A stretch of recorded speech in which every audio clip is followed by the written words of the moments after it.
we are privileged to have the national chairperson of the National Gender and Equality Commission, who is none other than Winnie Lichuma. Winnie, thank you very much for having time to join us. Thank you. Winnie, rather than you just being the national chairperson of the National Gender and Equality Commission, who really is Winnie Lichuma? Winnie Lichuma is a mother. I'm a mother of 4, and I'm a lawyer by training, a gender expert by training. I started up my career as a magistrate, working in the High Court of Kenya for the past 10 years. I then joined the National AIDS Control Council, where I served as their legal advisor for a period of 4 years. And lastly, I worked as a commissioner at the Kenya National Commission on Human Rights. What is the main role of the commission? Just like you're talking about, equality and everything. What drives it?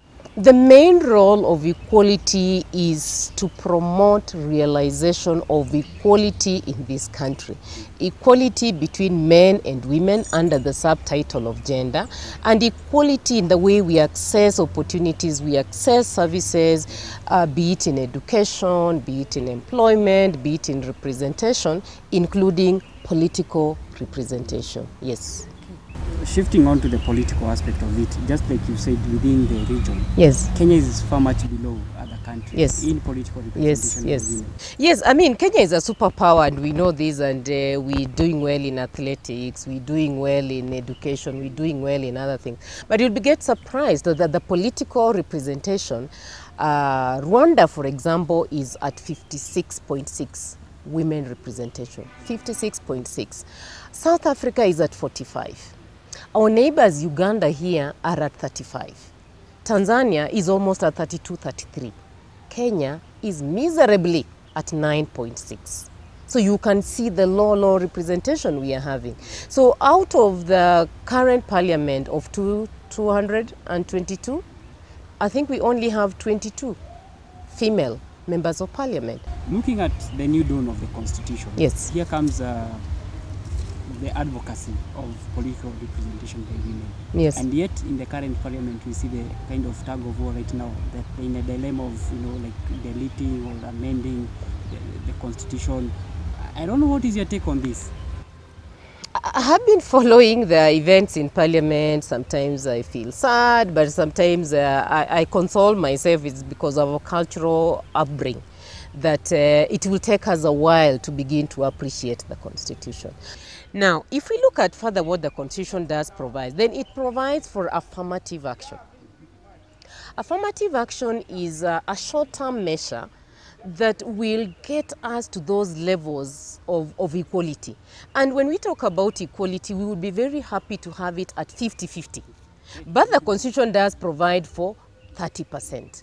So the affirmative action of 30%. And then, of course, the Article 27.8 does provide that in elective and appointive position, not more than 2/3 should be of either gender. And it doesn't necessarily say women.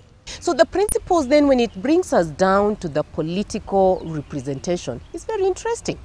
When you look at Article 81B, on the principles of the electoral process, one of the principles of the electoral process is that not more than 2/3 of those elective positions shall be from the same gender. It further goes ahead and says there must be fair representation for persons with disabilities. So clearly what is envisaged is a situation where both men and women participate in these elections at an opportunity where what men are given, women are also given, so that we have the numbers coming up.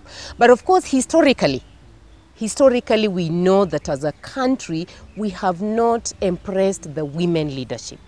We've not embraced the women leadership.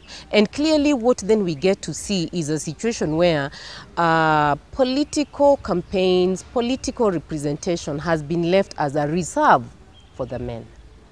Actually, what do you propose as a commission you go about this? As a commission, we are totally behind the call that we should amend the constitution in Article 97 and Article 98. And the reasons why we are saying these are very, very simple. We know that at the National Assembly, for example, we shall have 290 elected members coming from the constituencies.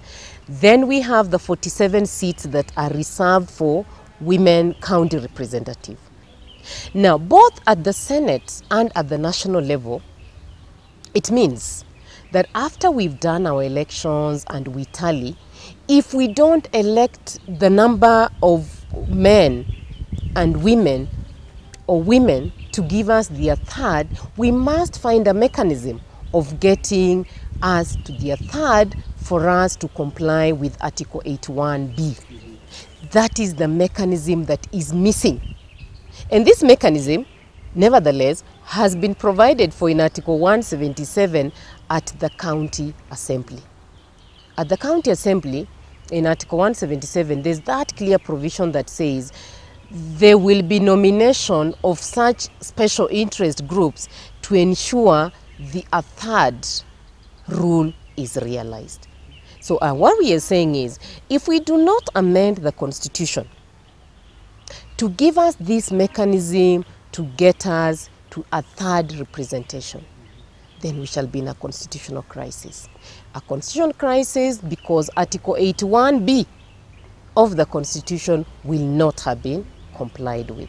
So when the politicians, the members of parliament argue out and say, remove the 47 seats for women, I think they are not being fair to Kenyans. Kenyans went to a referendum and said yes to the Constitution. It is unfair, and we are saying the easiest thing to do is to amend the Constitution to get us in the mechanism to get us the third representation of women. Is there any kind of, tactical game by the parliamentarians? Whatever the games they want to play, but for me the message is very clear to Kenyans. If you do not elect in women to get us the third, then the male members of parliament will go around, seek for votes, spend their money, and when we come to tally and we find that we do not have a third of the female gender, then the election will be a nullity. So we will have to say, let's go back to the poll. So what we are saying is we can avoid that by just giving the amendment. Giving the amendment so that after we tally and we find that the candidates or the female nature that have been voted in don't give us their third, then we go back to the political party list and do the nomination. Okay, looking at Parliament has a very short time before it goes for recess. Yes. And many fears are that there is no time for amendment. What do they mean? Because clearly, in line with the Constitution, lawmaking process, when you bring a new bill, it has to go through the 90 days. The motion before the House already went through the 90 days. There was participation from Kenyans, and it had the first reading. What is remaining is just a second reading, and then we go to the third reading, and it's the president then will give it the assent to be law. This, in my view, can be done before we go to the next poll in March. Anything introduction, and I'll tell you clearly why the Honorable Charles Kilonzo's suggestion could not pass. We looked at it. We had a meeting with the parliamentary select committees. IBC was there, CIC was there, and we looked at the amendment and we said, yes, let's double the seats of the county and give women 94 seats. It looked very lucrative, but the catch was in the process. For us to get to amend the 47 seats to give us the 94 seats, it does require that it will be a new bill. And that new bill will then have to go through the 90 days for participation for public, you and me, to look at it and say yes or no. Now, we looked at it and thought if it begins now, the 90 days will come sometimes in January. That would be too late, because by mid-December, the nominations must have closed. Right now, the IBC is in the process of printing the ballot papers.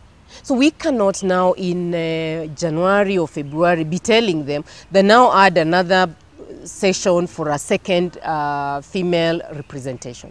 So clearly we looked at it and we said if it had come like 3 months earlier, it would be okay. But right now for the 90 days, it is a bit late. The only bill that can now go through now is the one that is before Parliament, seeking to amend the Constitution in Article 97 and 98 to import Article 177 to give us the mechanism for realization of the third. The citizen has, the power of the vote. Yes. But we are looking at a scenario maybe whereby they want to vote for the women, but women are not there. From the Commission point of view, do you think that there are as many women to be elected? Yes and no. Yes and no, because clearly we've been trying to go around, and what we're finding is that women now are crowding in the women rep seats. So you're finding that women who can come out there and challenge Kenyans to vote for them, good leaders, seem to be coming to heap into these women rep seat. I think it's this lack of information, or the men still pushing them down to say, there is your seat. And we have now formed a negotiating team.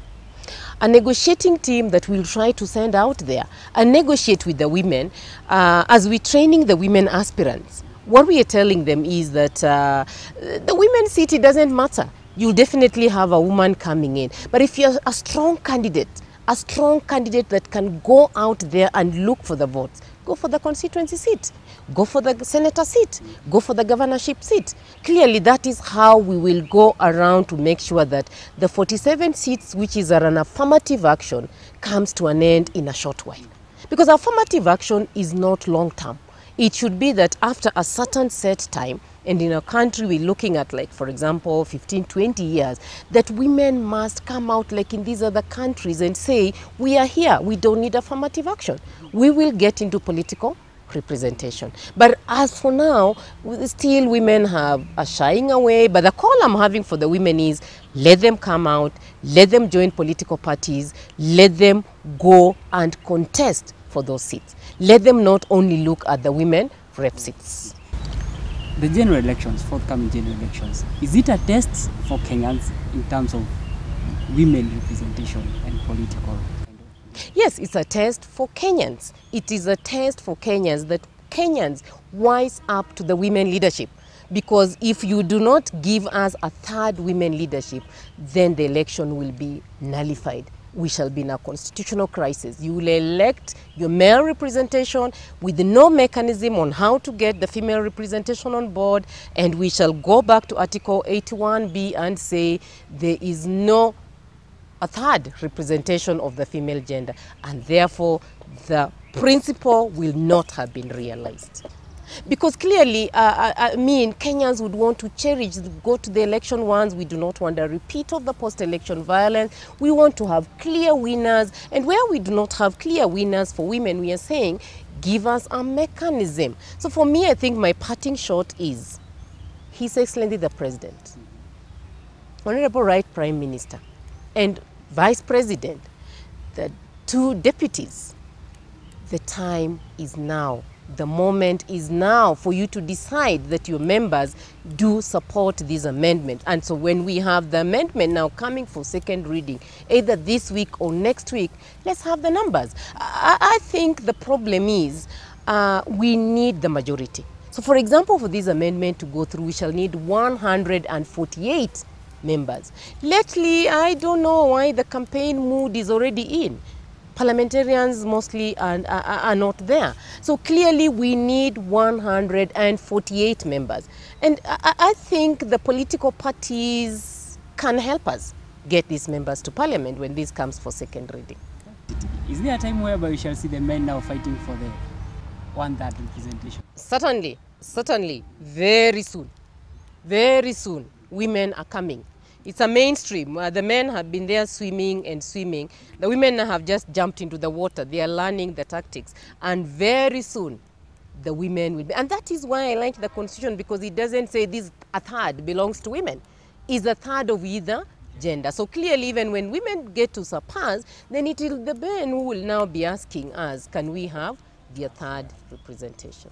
Yes. Thank you very much. Okay. Asante, twashukuru sana, and we hope for all the best. All the best too. Yes.